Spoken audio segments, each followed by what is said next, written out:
ความคืบหน้าจากทางการที่ภูผามนเมืองปากท้าข่าวบ่พึงปรารถนาที่เกิดขึ้นอยู่แขวงบ่แก้วเมื่อกลุ่มติดอาวุธหลอนโจมตีกองกำลังทหารชายแดน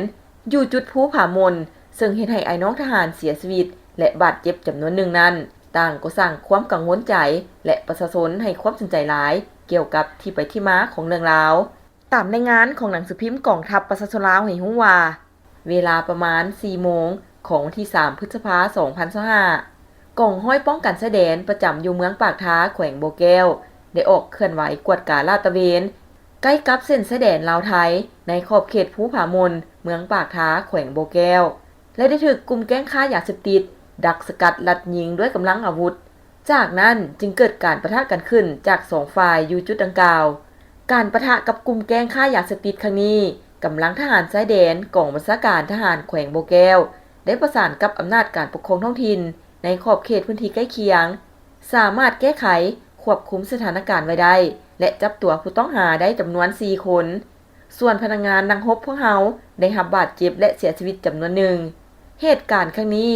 ได้ก่อให้เกิดความบ่สงบอยู่ขอบเขตเมืองปากท้าแขวงบ่แก้ว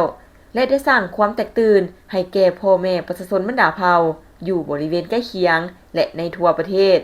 ผ่านการที่ตามเห็นว่ากลุ่มแก๊งนี้ได้นำใช้พื้นที่บริเวณดังกล่าวเป็นเส้นทางเคลื่อนไหวขนส่งยาเสพติดเข้าออกระหว่างสปป.ลาวและประเทศไทยซึ่งสร้างผลประโยชน์ให้แก่พวกเขาในระยะผ่านมาการกระทำของพวกเขาเป็นการกระทำที่ป่าเถื่อนและเป็นการเคลื่อนไหวที่ผิดต่อระเบียบกฎหมายของสปป.ลาวก็คือกฎหมายระหว่างชาติอีกด้วยปัจจุบันเจ้าหน้าที่ของพวกเขาได้เป็นเจ้าการควบคุมสถานการณ์เฮ็ดให้สภาพมีความสงบและสืบต่อติดตามส่องหาหัวโปตัวการใหญ่ของขบวนค้าขายยาเสพติดกลุ่มดังกล่าวเพื่อนำมาลงโทษและดำเนินคดีตามกระบวนการยุติธรรมของสปป.ลาวอย่างเข้มงวดและเด็ดขาดพร้อมกันนี้จึงเรียกร้องมายังพนักงานรัฐกรทหารตำรวจและพ่อแม่ประชาชนบรรดาเผ่าจงทำรู้เข้าใจให้การร่วมมือกับเจ้าหน้าที่เพื่อตอบต้านการเคลื่อนไหวและทำลายกลุ่มแก๊งดังกล่าวให้ดับสูญไปขอให้ประชาชนทุกชั้นคนในสังคมจงมีสติในการบริโภคข้อมูลข่าวสารต่างๆเป็นต้นข่าวที่บ่สร้างสรรค์และบ่มีมูลความจริงจากสื่อสังคมออนไลน์ควรติดตามข่าวที่เป็นทางการจากบรรดาสื่อของกองทัพประชาชนลาวสื่อของกำลังป้องกันความสงบและสำนักข่าวทางการของรัฐบาลสปป.ลาว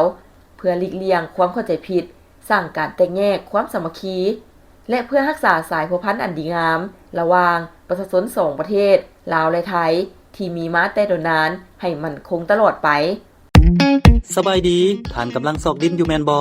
แนะนำดินจัดสรรแบ่งขายบ้านนาไห้เมืองหาดทรายฟองนครหลวงเวียงจันทน์อยู่ใกล้ๆตลาดดงคำสร้างนี่